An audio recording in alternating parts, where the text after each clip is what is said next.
Hello, it's time for your Sunday Human Interest Tonic. Gather the family, it's worth watching.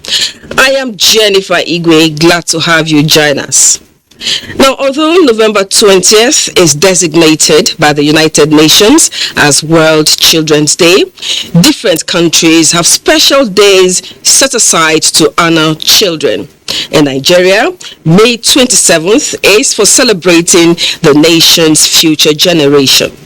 The day provides another opportunity for advocacy on children's rights and actions that will build a better world for them.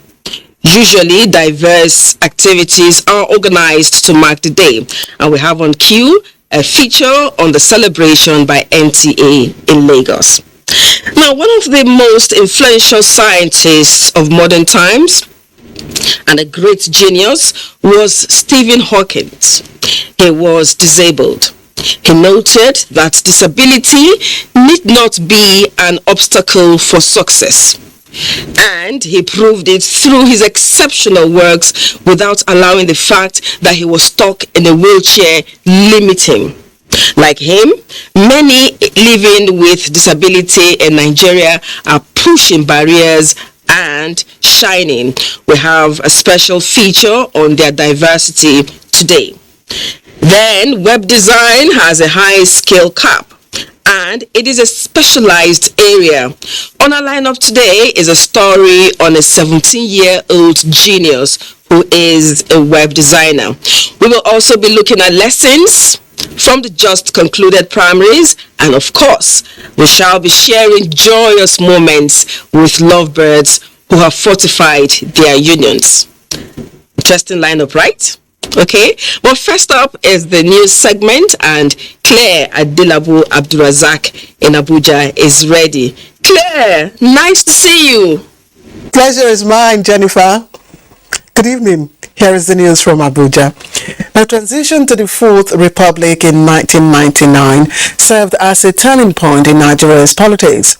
So far, it has been the longest period of democratic governance in the country and one that has seen the country's political landscape transformed from an embryonic state towards maturity. Now, May 29, 2022 makes it 23 years of undisrupted democratic rule in the country. So, how has it been? That's what Charles Alpha is here to tell us in this report. Nigeria's storied history with democratic governance has been an undulating course of interruption and false starts since independence. The agitations which trailed the steel breath of the Third Republic, specifically the mandates of June 12, 1993, culminated in a sensitive handover to democratic governance on May 29, 1999. The head of state at the time, General Salami Abubakar, promised a transition to democracy, and accordingly, a new constitution was adopted on May 5th, 1999. Elections were held, and Chief Olusegun Obasanjo, who had previously governed Nigeria as a military rule, was elected the new president. Since then, the nation has transited from tenure to tenure on a democratic template, although not without its challenges, which many believe are still a carryover from past experiences. Late Umar Musa Yar'Adua, Dr. Goodluck Jonathan, came after Chief Obasanjo, all on the platform of the People's Democratic Party. 2015, however, saw a change in the pattern. APC, a merger of four opposition parties, defeated the then ruling PDP to attain dominance at the center with President Muhammadu Buhari on the Helpman's seat. In its 23rd year, this Fourth Republic is the longest continuous civilian rule since Nigeria's independence from colonial rule in 1960. May 29 was initially the official democracy day in Nigeria, since it marked the nation's return to democratic governance for the fourth bit of the cherry in 1999. However, on June 6, 2018, President Muhammadu Buhari declared June 12 to be the new Democracy Day to commemorate the democratic election of MKO Abiola on June 12, 1993.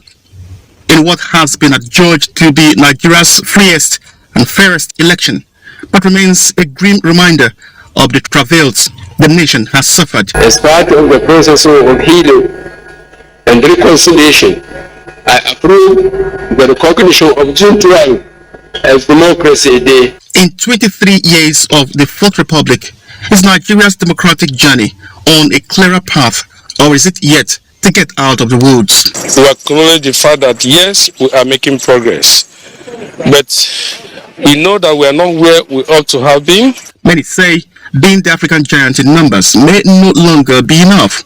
They believe Nigeria's true greatness lies in the leadership. For us to make reasonable progress, the political actors across board must call themselves to order. Charles Alpha, NTA News. And the Nigerian Navy, on the other hand, is marking 66 years of securing the nation's maritime domain. It has evolved into a formidable force in the nation's security architecture and a major player in the Gulf of Guinea. Our defense correspondent, Najata Tijani, highlights some of the dividends of democracy and achievements of the Nigerian Navy in the first quarter of 2022 under the Buhari administration.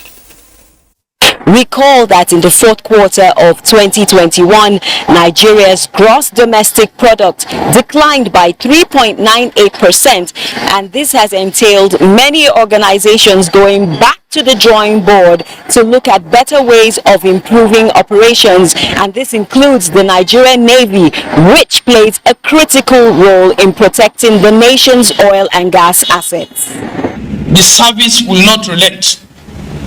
We will sustain the tempo of our maritime security operation efforts and extend same to our neighboring states to rid the entire Gulf of Guinea acts of piracy and other criminal activities. This commitment has led to a rapid decline in piracy against sea vessels, the lowest in 27 years. The first quarter of 2022 has also seen the Nigerian Navy re-exert its maritime might through fleet renewal, including the indigenous construction of seaward defense boats, encouraged by President Buhari's insistence on boosting local production by creating an enabling environment. The Nigerian Navy has also taken delivery of another landing ship tank, NNS Kada, which will be used for a range of operations, including maritime security and disaster relief.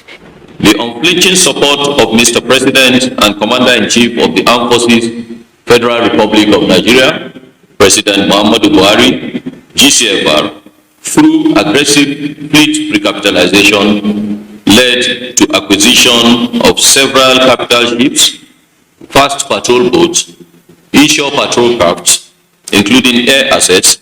Equal opportunities for women under the gender policy of the Nigerian military has also played a prominent role in the first quarter, with more women featuring in more operations, including an all-female crew manning a Nigerian Navy vessel.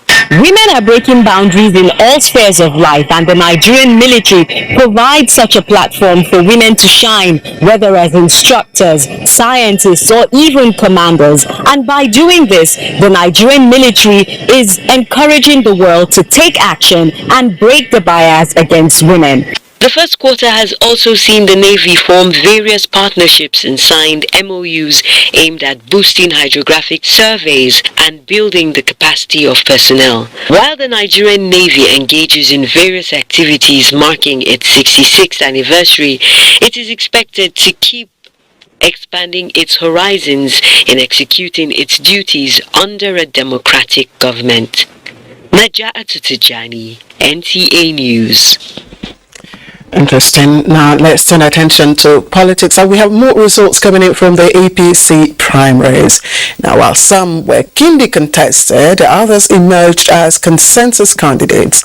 Here is Abdul Malik Hassan with some results from across the country. 3 senatorial candidates of the All Progressives Congress in Kaduna State emerged unopposed. Muhammad Sani Abdullahi, Kaduna Central, Senator Suleiman Abdukwari, Kaduna North, and Bulus Audu, Kaduna South. The story was not different in Yobe State, as the 3 APC senatorial candidates emerged unopposed. Ibrahim Gaidam, Yobe East, Ibrahim Mohammed Bumai, Yobe South, and Mohammed Bashir Machina, Yobe North Senatorial Districts. Meanwhile, Hussein Musa reports that Niger State Governor Abubakar Sani Bello clinched the Niger North Senatorial seat after defeating the incumbent Senator Aliyu Abdullahi Sabi. Senator Umaru Tanko Almakura is the APC consensus candidate for Nasarawa South Senatorial District. In Ondo State, all three senators representing the state in the National Assembly failed to secure tickets to the upper chamber, giving room for newcomers. For the 2022 governorship race in Benue, Moses Ajao reports that Reverend Father Hyacinth Alia emerges as the governorship standard bearer of the All Progressives Congress. In Kano, Senator Kabiru Ibrahim Gaya emerged APC again candidate for Kano South senatorial seat, while Senator Barau Jibrin won the ticket for Kano North and will be flying the APC flag with Abdul Karim Abdul Salams from Kano Central Senatorial District. From Edo State, Goodluck Enaini reports that All Progressives Congress now has 3 senatorial standard bearers, including a former governor of the state, Adams Oshomole. And in Maiduguri, APC Senate primaries results reveals Senator Kashim Shettima as winner Borno Central, Barrister Muhammad Tahir Monguno Borno North, and Senator Muhammad Ali Ndume Borno South.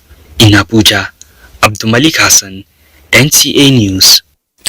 The first female APC governorship flag bearer in Adamawa State, Aishatu Bairu Binani, says if elected, she will build a productive society through social justice, sound education and transparency.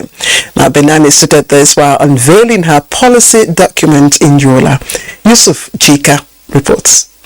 Senator Aishatu Bairu Binani said her victory to become APC governorship standard bearer is a victory for the whole people of Adamawa State because of the good vision for the state. The 7 policy documents in the areas of security, agriculture, healthcare, education, social justice, mining and industrialization, Aisha Binani said, have been developed to chart a new course for the state. She expressed commitment to build a new Adamawa through projects and policies that will add value. Poverty alleviation and inequalities, ICT, amongst others. So we would monitor all these things, all these sectors, put them on track, just to ensure that we do not deviate and we remain focused. The Adamawa APC governorship candidate therefore seeks the support of all stakeholders and the people of the state to achieve a common goal of winning the election and developing the state. In Yola, Yusuf Jika, NTA News. And the People's Democratic Party, the PDP, held its special national convention just yesterday, and we have our correspondent Timothy Yusuf standing by now to bring us the updates. The Moshood Abiola Stadium, Abuja, the melting point of PDP's search for a presidential candidate for the 2023 general elections. It was a long Saturday and also a long night, crossing over Sunday. 774 delegates filing out alphabetically according to their states. They are done with an assignment as directed by their conscience.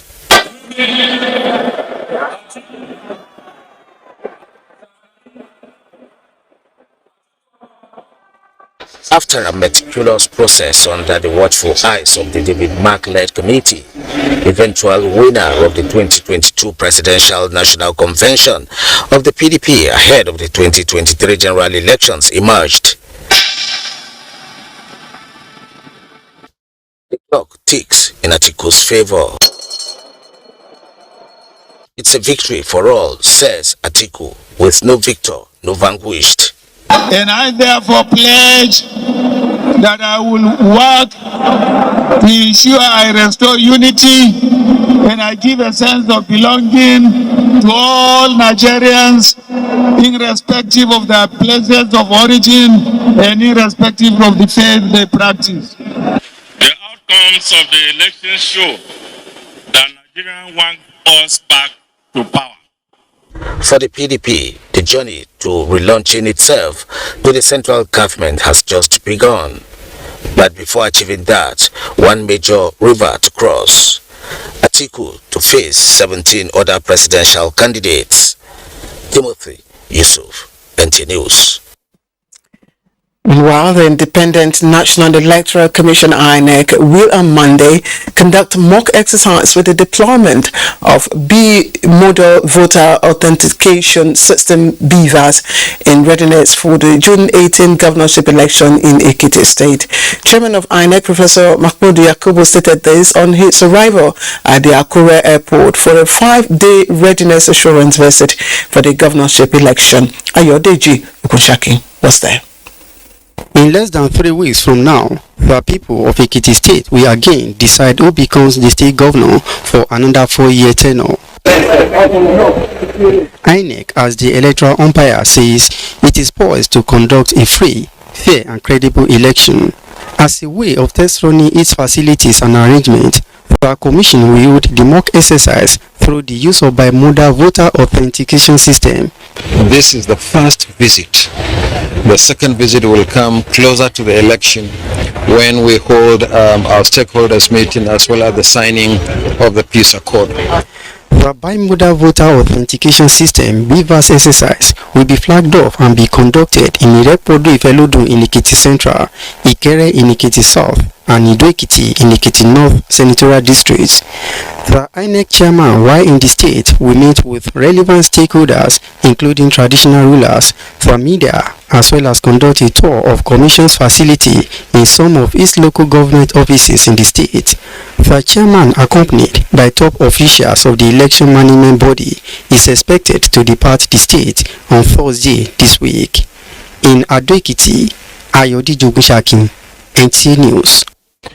The Action Democratic Party, the ADP, has inaugurated its statutory committees in line with its mandate to screen, listen to complaints arising from its upcoming convention and also make appropriate recommendations. Charles Alpha tells us more.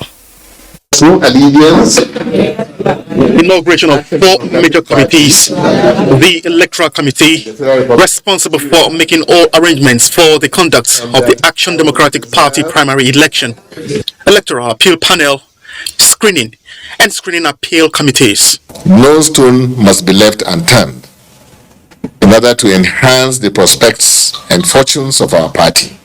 In other words, I enjoin members of the panel to go about their assignment with the vigor, dexterity, and commitment. They must not exhibit fear or favor in the course of this assignment.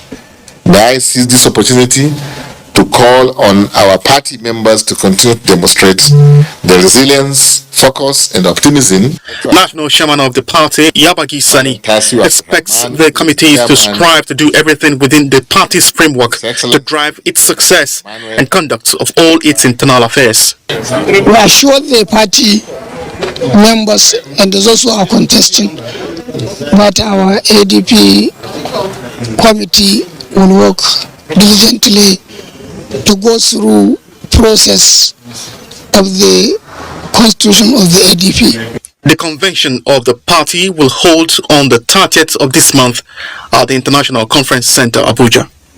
Charles Alpha, NTA News. Now, if religious and community leaders can work harmoniously with government, relative peace and development can be achieved throughout the nation. That was the submission at the triple celebration by Catholic Diocese of Ekiti. Adogbeji Odegba reports. The triple celebration is the 50th anniversary of the establishment of Ekiti Diocese, the 5th Episcopal ordination of Bishop Felix Ajakaye, and his 60th birthday. Governor Kayode Fayemi, in his presentation with the theme Church and Ekiti State Relationship, the Ekiti State Experience, commended the cordial relationship existing between the church and government, which he observed has contributed immensely to the development of Ekiti State. The governor, represented by the state former head of service, Dayo Famusaya, expressed appreciation for the sacrifice of the people of Ekiti and urged other stakeholders to emulate the gesture for Nigeria's development. The Catholic Bishop of Ekiti Diocese, the Right Reverend Felix Ajakaye, harped on the need for Christians to always express love in all they do for peaceful coexistence. When I became the bishop of this house, I said I would maintain the legacies given to me and add my own flavor, my own flair. Pray to God. He continues to keep the diocese going strong, and of course, the bishop. He will continue to speak truth to man, because that's what we feel that. The event featured music renditions and special prayers for the nation. From Ado Ekiti, Adukbeji Ojegba, NTA News. And President Muhammadu Buhari sends his best wishes to Governor Aminu Bello Masari as he marks his 72th birthday. Appreciating the Katsina State Governor's spirit of humility and hard work, the President notes that Governor Masari has written many chapters in the development of Nigeria's young democracy and in Katsina. President Buhari also celebrates Masari's immense patriotism, hard work and self-discipline, which he says will continue to be appreciated as assets of the nation. The President prays for good health and long life for the Governor in a peaceful and prosperous Katsina State. As part of measures to encourage effective utilization of about 8.8 trillion naira portfolio, the Central Bank of Nigeria (CBN) says it will continue to place premium on monitoring and evaluating the ongoing projects. Amaka will report that 24% of the portfolio was allocated to the energy sector, while about 6 billion naira was disbursed for the actualization of some projects in the country. Led by Director Development Finance Department Philip Yila Yusuf, the delegation from the Central Bank of Nigeria visited the Ikeja Electricity Distribution Company, where a presentation of the CBN projects were made. Chief Executive Officer of the company, Folake Shoiton, who commended the Apex Bank for their support in obtaining funds, which brought about significant success in the National Mass Metering Program. With over 1 million customers, the revenue from prepaid services the company disclosed was put at 6 billion naira. They were quite pleased and happy, and we're happy as well because that means that we'll get additional support, which is critical for us to be able to improve the energy and the power that we're giving our customers. The team made a brief stop at the Eco Electricity Distribution Company for assessment of projects, where 9 out of 42 projects have been completed. The monitoring team also had a thorough inspection of the entire corridor of the Red Line train station project and also the 27 kilometers light blue rail at Marina for a thorough evaluation of progress of work done. The team expressed satisfaction as completion of project is expected at the end of the year 2022 that will accommodate 1 million passengers daily using constant electricity and at the fastest pace to bridge the gap in the intra-city transportation sector. If the Eco-Disco's main distribution goes down, the UPS picks up until the IPP picks up. So that's been well designed, well thought through, and it's the same that you would use all over the world. After the assessment of projects, the team commended the Lagos State government for such world-class infrastructure as they promised to provide the needed support for completion of projects. It's one thing to disburse funds through the banks to the various sectors of the economy, but most importantly, we from time to time do monitor and evaluate how those funds are utilized. We're here, this is a Red Line, Lagos State government project. They are expected to present a feedback to the appropriate quarters for the desired action. In Lagos, Samaka O, NTA News. And residents of cow quarters in Hotoro area of Kano State have described the sighting of Mariam Abacha American University, Nigeria within their area as a development capable of improving the socio-economic activities of their community. Speaking to NTA News at the commencement of screening of students preparatory to take-off of academic activities at the university, the residents pledged to give necessary support for the development of the institution. Shehu Adamu reports.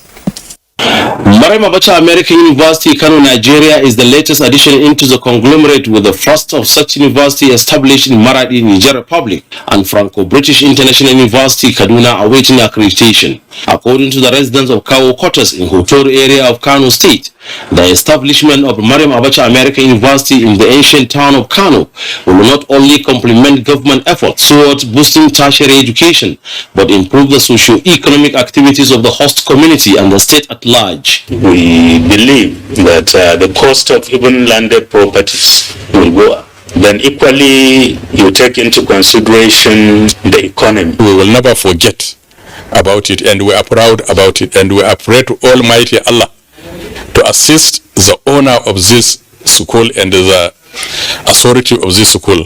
In appreciation for citing the university in their community, coupled with the construction of a mosque in the area, the state government approved the recommendation of Kawo community in naming the main road linking Maiduguri Highway to Kawo quarters after the founder of the university, Professor Adamu Abubakar Gwarzo. Meanwhile, preparatory to the commencement of academic activities at Mariam Abacha American University, Kano, Nigeria, over 500 prospective students are being screened, which made the university to break the record of Joint Admission and Matriculation Board, with the highest number of students to be matriculated by a private university. The school is so fabulous. Like, if you see the environment, very conducive. Everyone should come and learn here. Everywhere is nice, clean and intact.